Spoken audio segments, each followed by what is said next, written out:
بسم اللہ الرحمن الرحیم۔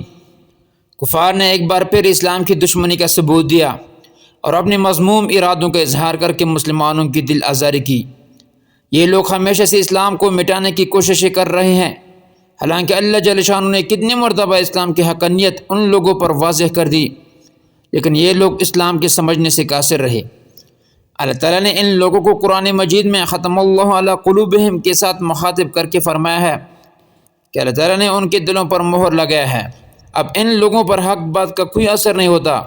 اب ایک ویڈیو منظر عام پر آ چکی ہے جس میں صاف ظاہر ہوتا ہے کہ وہ قرآن مجید کو پہلے پڑھتے ہیں اور پھر جلانے کی کوشش کرتے ہیں، لیکن نہیں جلتا۔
اسلام اور قرآن پاک کی حقانیت کا کیا ثبوت ہونا چاہیے؟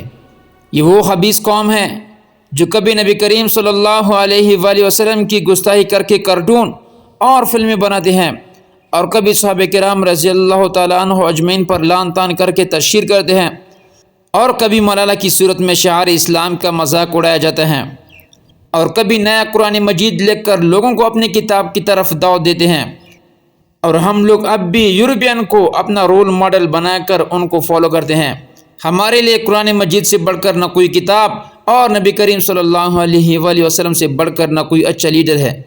پوری دنیا میں اسلام جیسا منظم اور مکمل نہ کوئی دین ہے اور نہ کوئی قانون ہے۔ جب ہمارے لیے کامیابی کی اتنی بڑی سرمایہ موجود ہے، ہم کیوں اہل مغرب کو روشن خیال مان کر ان کی تقلید کریں جو ہمارے قرآن اور اسلام کا مذاق اڑاتے ہیں؟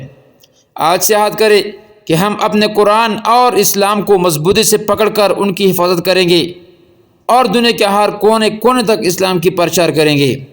اللہ تعالیٰ سے دعا ہے کہ ہم سب کو اسلام پر صحیح چلنے کی توفیق عطا فرمائے، آمین۔